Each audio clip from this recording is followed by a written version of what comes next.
Hey guys, it's Nicole. Welcome to my channel, or welcome back to my channel. If you are new here, don't forget to subscribe. I like to post about books and music, mostly Taylor Swift. If I look disheveled, it's because I was not planning on filming today. I've been working on my Eras tour costume. My hair smells like hot glue. There's a lot of hot glue involved. It's very DIY. Didn't want to take the time to put makeup on. I just know I need to talk about these songs. So Taylor kind of like surprise announced that she was going to be dropping Safe and Sound, Eyes Open, If This Was a Movie, and All the Girls You Loved Before. This is a very strange mixture of songs. I want to go a little bit into like what I think is the reasoning behind dropping these songs in specific. If you want to skip around straight to my reaction though, there are timestamps, so please utilize those if you want to. Another quick disclaimer, I will be listening to these through my headphones so that this video does not get blocked for copyright. So first we have two songs from the Red era that some of us were kind of expecting to see on Red Taylor's version but didn't actually end up happening. I believe the band The Civil Wars broke up. She tagged I think the two artists individually on the Instagram story. I'm not familiar with the Civil Wars though, so I don't know if those are the same artists or not. I think the reasoning behind these two Hunger Games soundtrack songs is because I believe there's a new Hunger Games movie coming out, which is The Ballad of Songbirds and Snakes. I have it and I still haven't read it. It's that one. I believe a new movie is coming out for that. People are speculating whether she is going to be writing something for this movie. I could see it happening since she's already connected to the franchise. I also think just in general, people will probably be rewatching the Hunger Games movies, and with that,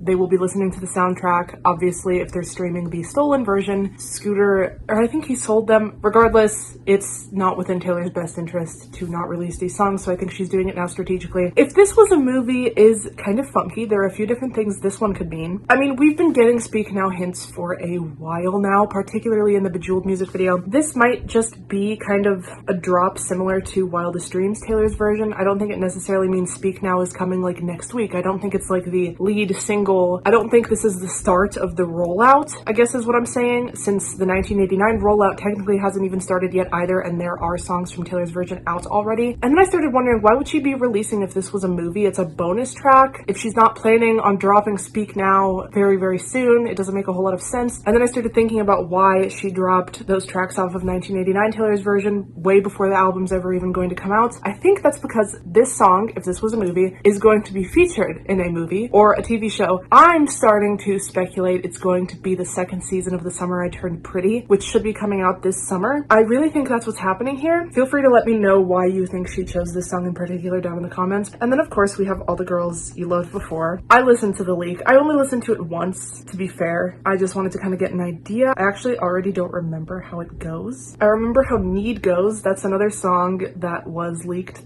This is off the Lover album, All the Girls You Loved Before. I think her intention behind this was just to capitalize on something that's already out there. This might not have been her original plan to release it right now, or maybe ever, but she might as well just lean into the unfortunate situation. It does make me wonder where Need is though. That's another unreleased track of Lover that got leaked, and that one's actually a better quality leak if I remember correctly. I have that one stuck in my head. I'm wondering, where is it? When is that one coming? Is she going to do some kind of little sprinkle of drops like every time she switches cities? That would be really cool and a really good marketing tactic, but it seems excessive. Like, that's a lot of releasing to just do like, oh, here's a new Taylor's version, oh, here's a new Taylor's version, or like an unreleased Lover track. I mean, who knows how many unreleased Lover tracks there are? We just got the two. This feels like the beginning of some kind of more long-term strategy, but I could be wrong. I'm not really banking on that. These are just kind of all of my theories that I've come up with in the last, like, what, 6 hours since she announced she was even doing this, so these are kind of like half-baked opinions. Okay, I'm not finding these songs, like, on YouTube. I'm confused. It's after midnight. Okay, so Taylor Nation has a link in their stories. Yep, they are confirming that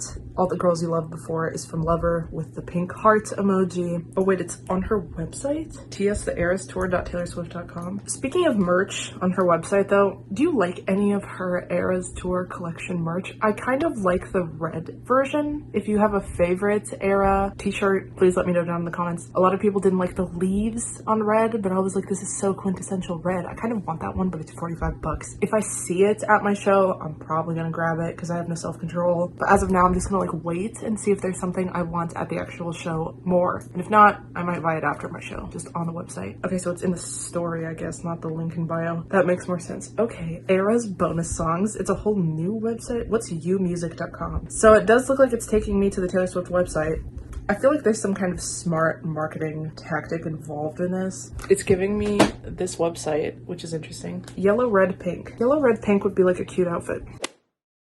Are you kidding me? It says 503 service unavailable. Is it crashing? I'm gonna lose my mind if it's crashing. Why? Why did they have to create their own website to listen to these on? Okay, wait, there is no website. It's trying to take me back to YouTube or Spotify, which I couldn't find it on those. Is it some kind of secret link? It is some kind of secret link, I think. Oh my god, Eyes Open sounds so tense in the beginning. Oh, it sounds so good. It's like scarier than it was. Oh god, those drums. The production sounds so much better and clearer. Wow, that guitar. The bass line. It's so clear and crisp. It sounds so rocky. Is it slower? I feel like it's slower. The bridge has such intense drums. Wow, the background vocals in the last chorus are so prominent. She sounds angrier. Are people gonna prefer this like angrier, edgier version is what I'm wondering? Or are people gonna like the kind of soft resignation of the original? I'm very curious about that. Overall, I think it does sound better. I feel like it lacks kind of a poppiness. Like it just seems so edgy. It seems much more rock influenced for some reason, even though it's pretty much identical production. I don't know how I'm hearing that.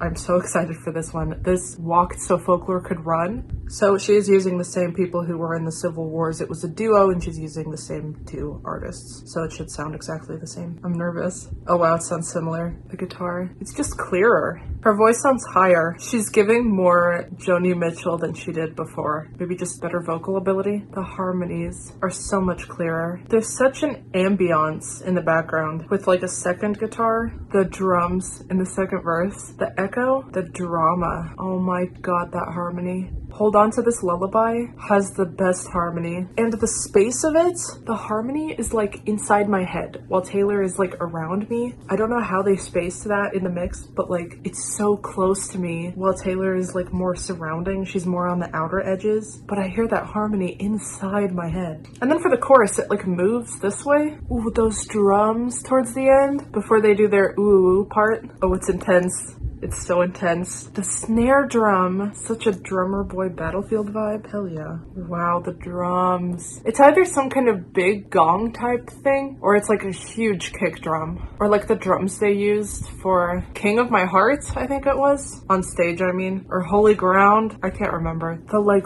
whiny guitar. Ooh, the ambience. Okay, so yeah, I 100% feel like Safe and Sound is like Safe and Sound on steroids. I think that's probably the goal every time with these re-recordings, is it should sound like the original version, but just more like the original song, but on steroids, I guess, because it should be. It should sound crisper, cleaner, because we have better recording now, especially with albums like Fearless that were so long ago. And that's what I'm getting from Safe and Sound. From Eyes Open, it does feel different. It doesn't quite feel like it's just more Eyes Open. It feels like an edgier, angrier Eyes Open, but this one feels just like Safe and Sound, but somehow more haunting and more intense and just amplified somehow.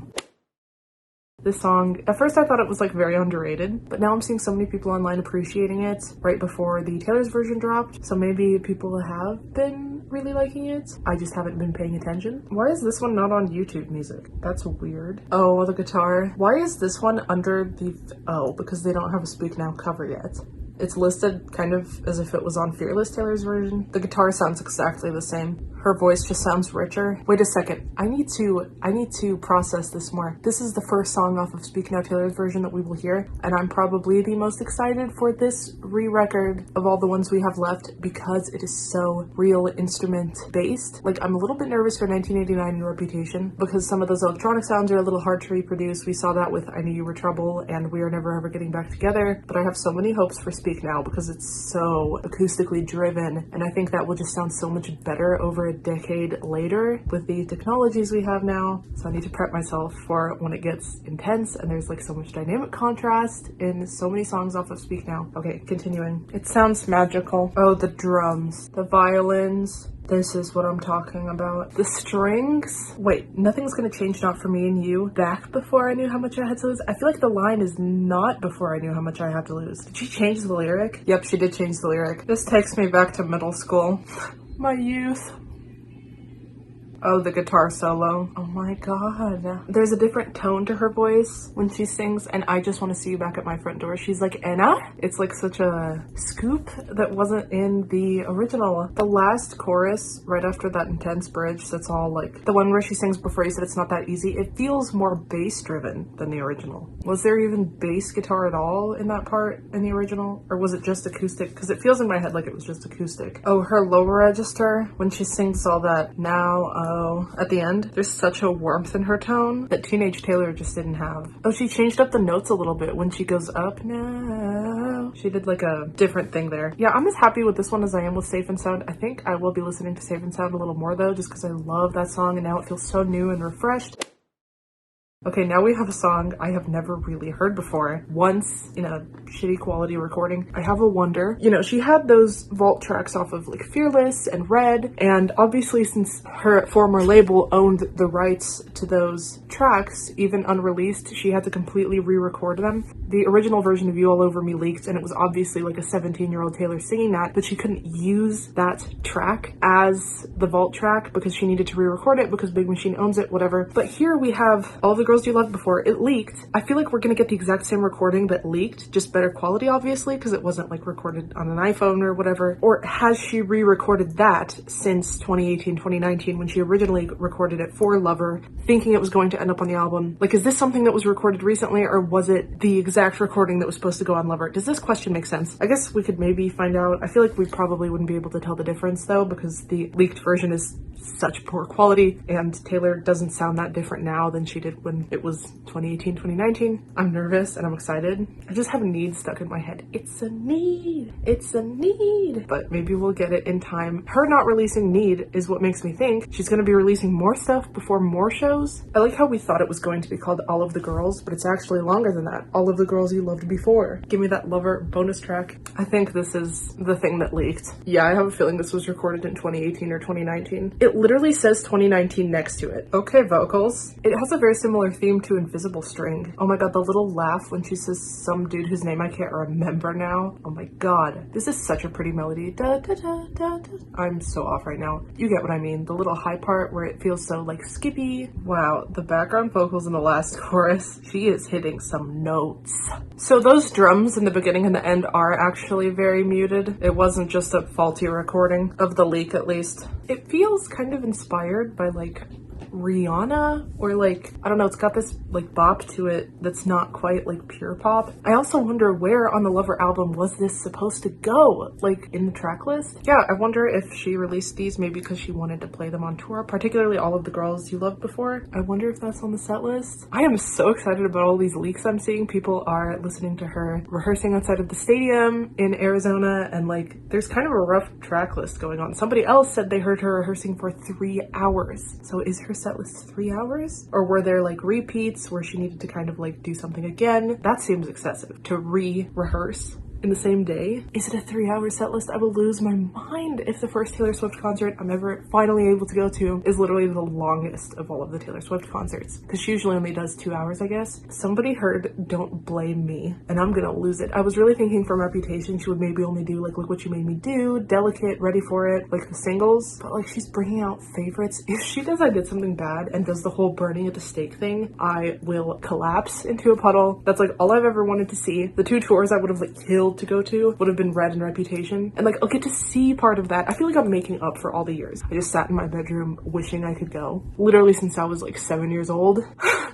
It's like hitting me that it's going to happen. I've been waiting for so long. My show's in like 2 weeks. I'm foaming at the mouth. Okay, I would love to hear all of your thoughts on all of these songs and all of your thoughts on my theories or what your own theories are. If you enjoyed this video, make sure to give it a thumbs up. If you want to follow me on my Instagram to see when I'm actually going to tour, what my costume looks like, etc., that is right here. And if you want to follow me on my TikTok, I'll also be posting probably my like bejeweled strut trend in my costume on the day of. That is right here. I will see you all in a couple days actually for another music related video, and then after that I have a couple of reactions coming up. Lana Del Rey and Fall Out Boy basically, so that's gonna be next weekend, and then the weekend after that is my show, so I will not be posting, but after that will come my Taylor Swift concert vlog, which I'm so excited for. I'm gonna make so many friends. Like, my costume is so, it's so much, and my mom's costume is so much. We're gonna make so many friends. I can't wait to meet other Swifties. This will be the biggest concentration of Swifties I've ever seen in my life. There's a lot of emotions. It didn't feel real until probably this week. It's starting, it's happening, this is not a drill. Okay, I will see you guys soon, and I hope you have an amazing day. Bye guys.